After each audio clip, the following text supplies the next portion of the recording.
I would have been out here a little bit sooner, but they gave me the wrong dressing room, and I couldn't find any place to put my stuff. And I don't know how you are, but I need a place to put my stuff. So that's what I've been doing back there, just trying to find a place for my stuff. You know how important that is. That's the whole meaning of life, isn't it? Trying to find a place for your stuff.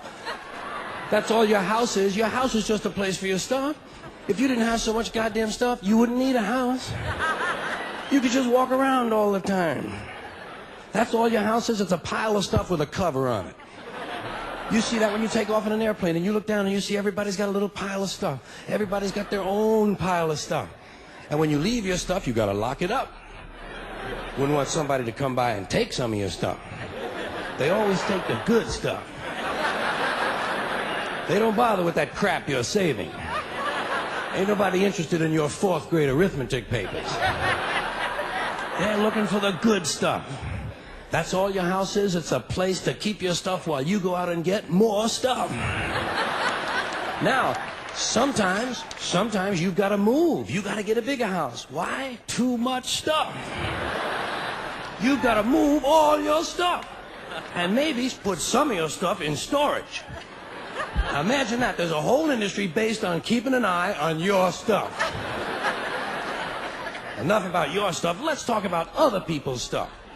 Did you ever notice when you go to somebody else's house, you never quite feel 100% at home? You know why? No room for your stuff. Somebody else's stuff is all over the place. And what awful stuff it is. Where did they get this stuff? And if you have to stay overnight at someone's house, you know, unexpectedly, and they give you a little room to sleep in that they don't use that often, someone died in it 11 years ago, and they haven't moved any of his stuff. Or wherever they give you to sleep, usually right near the bed there's a dresser, and there's never any room on the dresser for your stuff. Someone else's shit is on the dresser. Have you noticed that their stuff is shit and your shit is stuff? Get that off of there. Now, sometimes you go on vacation, you gotta bring some of your stuff with you. You can't bring all your stuff, just the stuff you really like. The stuff that fits you well that month. Let's say you're gonna go to Honolulu. You're gonna go all the way to Honolulu. You gotta take 2 big bags of stuff, plus your carry-on stuff, plus the stuff in your pockets. You get all the way to Honolulu and you get in your hotel room and you start to put away your stuff. That's the first thing you do in a hotel room is put away your stuff. I'll put some stuff in here, put some stuff down there. Here's another place for some stuff here. I'll put some stuff over there. You put your stuff over there. I'm putting my stuff over here. Here's another place for some stuff. Hey, we got more places than we've got stuff. We're gonna have to buy more stuff. Yeah.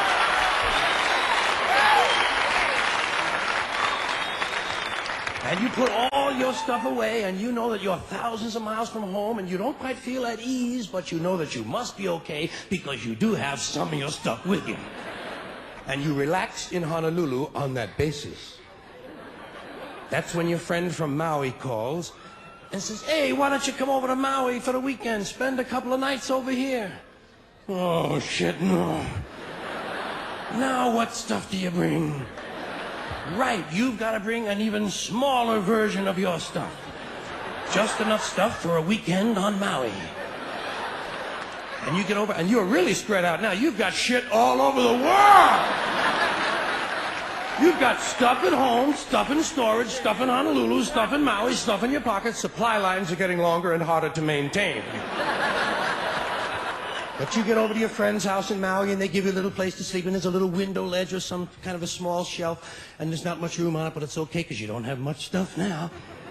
And you put what stuff you do have up there. You put your imported French toenail clippers, your odor readers with the 45-day guarantee, your cinnamon-flavored dental floss, and your Afrin 12-hour decongestant nasal spray. And you know you're a long way from home, you know that you must be okay because you do have your Afrin 12-hour decongestant nasal spray. And you relax in Maui on that basis. That's when your friend says, hey, I think tonight we'll go over the other side of the island and stay at my friend's house overnight.